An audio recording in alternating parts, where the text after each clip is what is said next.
want you to hit me as hard as you can.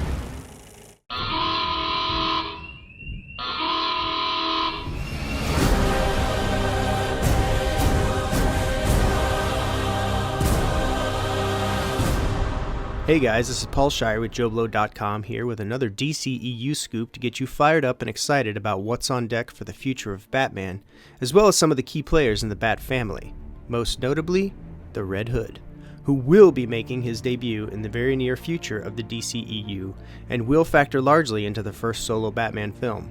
Now, first and foremost, let's cover a little history. The Red Hood is actually the resurrected Jason Todd, who was, in fact, the second Robin, who was beaten and blown up by the Joker in the famous story arc A Death in the Family in 1988. The storyline actually let viewers decide the fate of Jason Todd by supplying a 900 number in the deciding issue that allowed readers to dictate his fate. Bloodthirsty fans opted to see Todd go to his grave, and so it was, leaving us with the iconic image of Batman carrying Todd's battered corpse out of the smoke and rubble that took his life, hell-bent on revenge against the Joker, who beat Todd with a crowbar and left him to die in a fiery explosion. Todd stayed dead for a good while in the comics, but like any character in the medium, resurrection is always an option, and in 2005, writer Judd Winnick brought Todd back to life and created a new identity for him, the Red Hood. Now, it's important to note that Todd was not the first Red Hood. In fact, the first Red Hood was the man who would become the Joker, which is part of why Todd adopts the identity when he returns from the dead. In the comics, Todd is brought back to life via a Lazarus pit. It's unclear if that will be the method of his resurrection in the DCEU, but there's certainly room to explore the mythology of Ra's al Ghul. Time will tell if WB decides to go that route. Now, Todd's version of the Red Hood is a calculating and violent anti-hero, exacting revenge on those who wronged him and becoming a new kind of crime lord in Gotham City. In effect, he's the kind of vigilante that Batman abhors, and Todd is well aware of this. So, now that we're caught up on the Cliff's Notes history, how does that factor into the future of the DC movie universe? To put it simply, Red Hood will factor largely into the future of the DCEU, especially for Bruce Wayne and Batman. Our sources indicate that Red Hood will be a major player in the first new solo Batman film, which is said to be adapting both the Death in the Family and Under the Hood storylines from the comics. Essentially, Red Hood is DC's answer to Marvel's Winter Soldier, a once good sidekick gone rogue, re-emerging as a villain, but with the potential to return to the good side. Recently, Ben Affleck said he's interested in directing the solo Batman film, which he's currently writing with Geoff Johns. According to our sources, the basic plotline of Affleck's solo Bat film is that Jason Todd has returned from the grave as the Red Hood, working in the shadows to make people think he's Batman, while making Batman look like a criminal.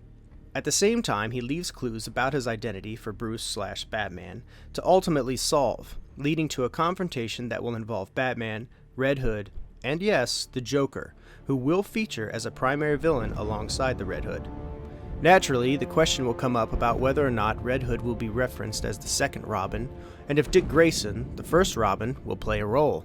According to our sources, Grayson is now Nightwing and will be referenced but not seen in Batman v Superman. However, Grayson is expected to show up in the solo Bat film, assisting Batman in his battle against Red Hood and the Joker. So, if you're a fan of Red Hood and Nightwing, get ready to be happy. It's also possible that we'll see a cameo from Red Hood, both in Batman v Superman and/or Suicide Squad, but that's still unconfirmed. However, if you've seen the trailer for Batman v Superman, which you most certainly have, then you've seen Bruce Wayne seeing and reacting to a particular note that stirs him up. In fact, we see Bruce staring at Robin's costume in the Batcave, which leads us to believe that he's still dealing with that wound in a very big way. In terms of casting for Red Hood, it looks like WB/DC are looking for an unknown to fill the role, much like Ray Fisher for Cyborg. In terms of his look, we're told that he'll look very much like he does in the comics, as well as his Arkham Knight video game series appearances. It's unclear how closely Affleck and Johns will be adapting the Death in the Family and Under the Hood storylines, but I'd guess that it'll be more of a framework reference as they create their own version of the tales. Personally, I think the choice of using these well-known storylines to kick off the solo Batman series is the smartest way to go. It capitalizes on two of the best Batman stories in the last 30 years, and utilizes the characters that are not only essential Batman characters, but ones that can easily branch off into their own films, notably Red Hood and Nightwing. As this project is still being developed, there's always room for things to change or even have some elements get scrapped altogether. But at this time, this is the direction we're being told that they're headed, and I couldn't be more excited. Many have expressed doubts about how the DCEU will unfold as their first phase of films roll out, but I love the fact that it's getting underway with a rich history already in place, rather than starting from scratch. It's a very different model than the way Marvel has gone, which was a slow roll to their current state. DC and WB sound like they're ready to hit the ground running, and come March of next year, we'll get our first taste of that. Let us know what you guys think of Red Hood and the plans for the future of Batman in the comments below. Till next time, this is Paul Shirey with JoBlo.com. Black and blue. God versus man. Day versus night.